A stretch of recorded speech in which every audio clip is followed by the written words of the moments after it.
Graça e paz, meus irmãos. Trago um texto nesta quinta-feira para nossa reflexão. Esse texto fica em Filipenses, capítulo 4, e eu vou ler do versículo 6 ao versículo 9, que nos diz assim: Não andeis ansiosos de coisa alguma. Em tudo, porém, sejam conhecidas diante de Deus as vossas petições, pela oração e pela súplica, com ações de graças. E a paz de Deus, que excede todo o entendimento, guardará o vosso coração e a vossa mente em Cristo Jesus. Finalmente, irmãos, tudo que é verdadeiro, tudo que é respeitável, tudo que é justo, tudo que é puro, tudo que é amável, tudo que é de boa fama, se alguma virtude há e se algum louvor existe, seja isso o que ocupe o vosso pensamento, o que também aprendeste e recebeste e ouviste e vieste em mim. Isso praticai, e o Deus da paz será convosco. Senhor nosso Deus e nosso Pai, aqui está um fragmento, Senhor, da Tua palavra. Guia-nos, orienta-nos, Senhor, e dai-nos cada vez mais a nutrição necessária para a nossa alma. Nos abençoa, Senhor, em nome do Teu Filho amado Jesus Cristo. Amém. Meus irmãos, esta é uma passagem tremenda, muito enriquecedora.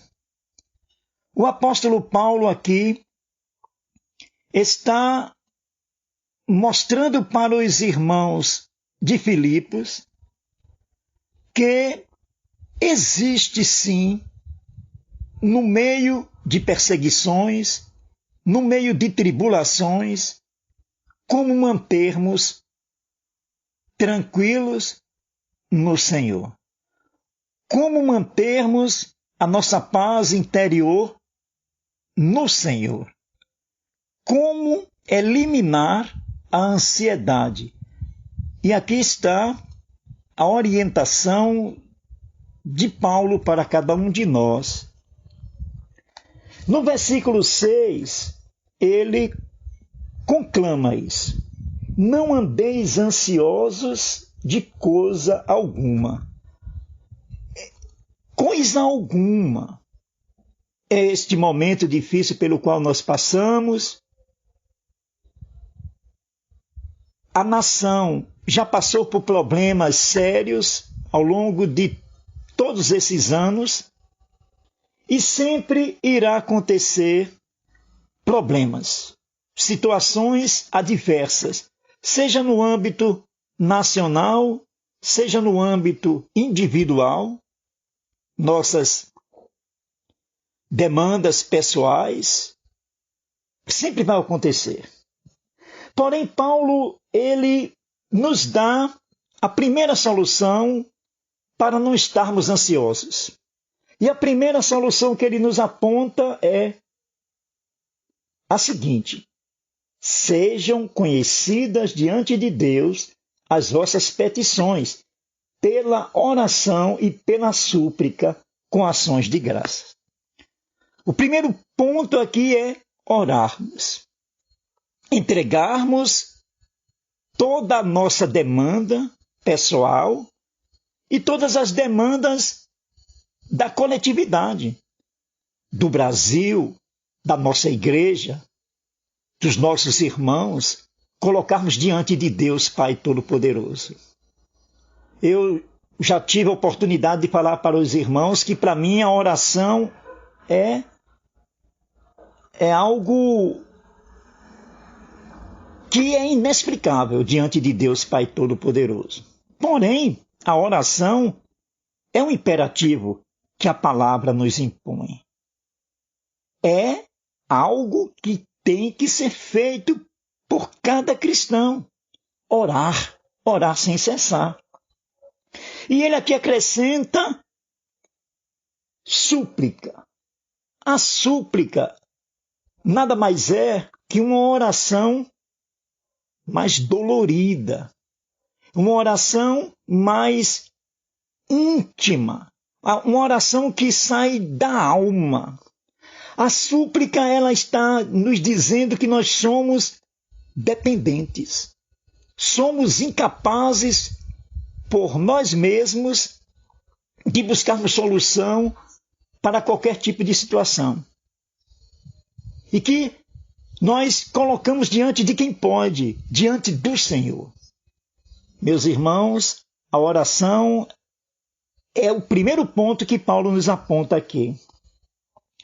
E ele segue, já no último versículo, apontando as duas outras situações que nós podemos lidar, porque é palpável, é real, está diante de cada cristão e é possível fazer.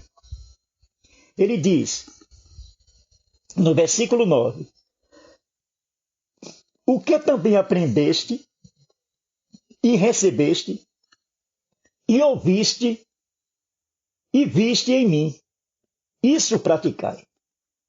Aqui existem as duas outras situações que Paulo aponta para nós não estarmos ansiosos. Buscar a Deus incessantemente. Estar com a palavra dele, e nós temos a Bíblia em nossas mãos, para nos orientar, para nos guiar. Ele diz, aprendeste, recebeste e ouvistes. Queridos, é neste momento que nós temos que buscar aquilo que nós aprendemos em Cristo Jesus.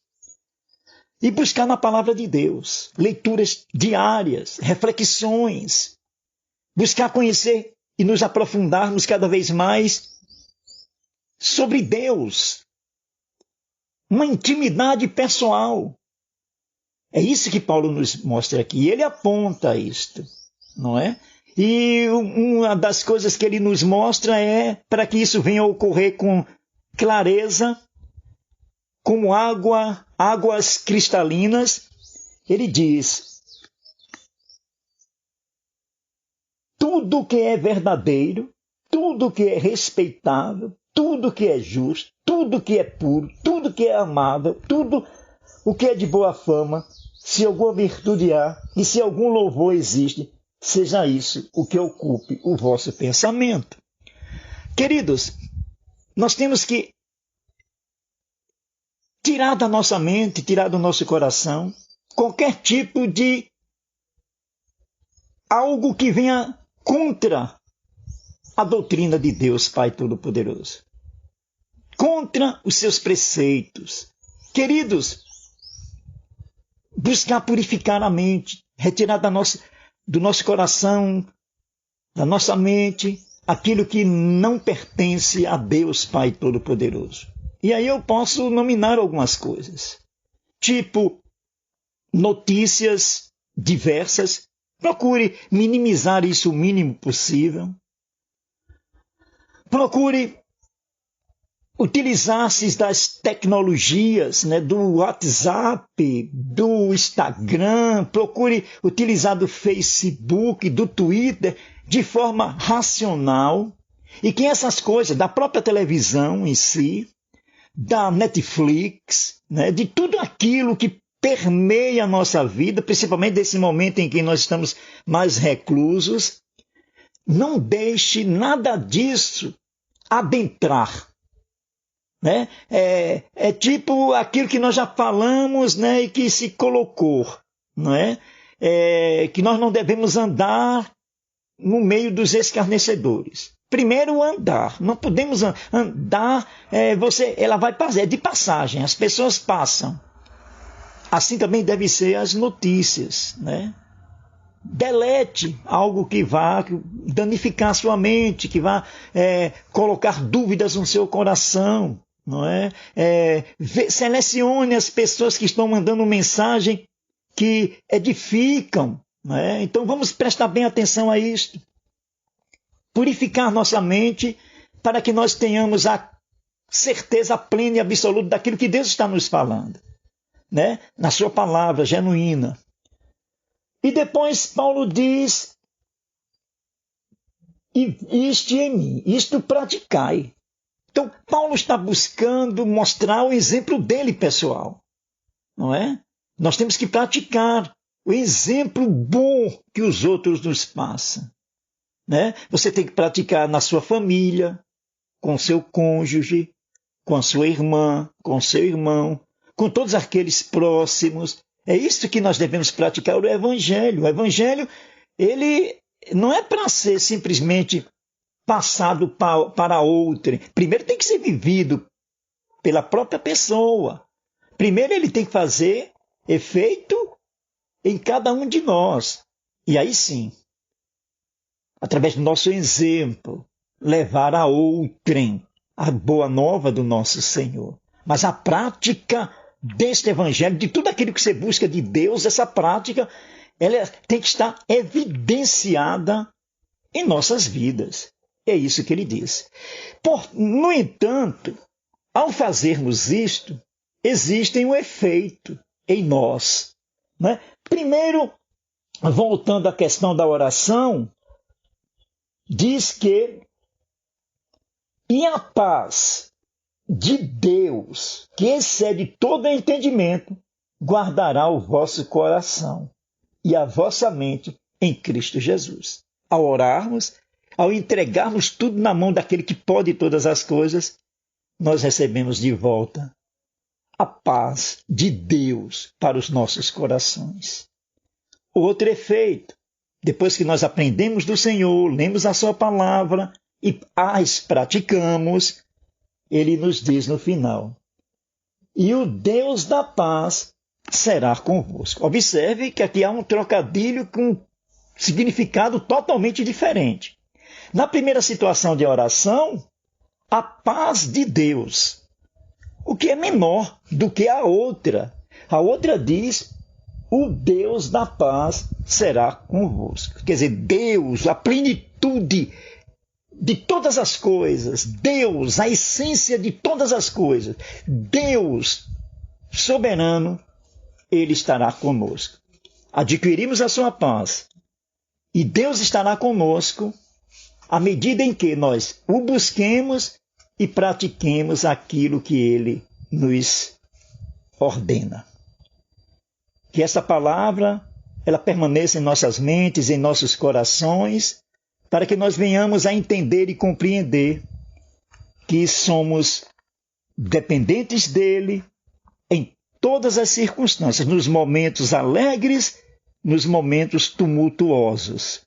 Porém, uma certeza, porque neste mesmo capítulo, Paulo, em relação aos irmãos de Filipos, diz que os nomes deles estão escritos no livro da vida, assim como os nossos também. Esta é a garantia, este é o selo. Nós estamos na eternidade com Deus Pai Todo-Poderoso.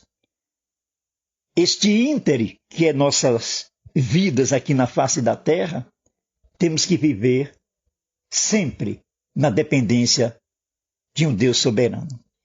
Graça e paz, meus irmãos, e que Deus possa muito nos abençoar ao longo de todo esse período. Que esses 14 minutos e meio da Palavra de Deus surtam um efeito tremendo na tua vida, nas nossas vidas. Graça e paz, meus irmãos.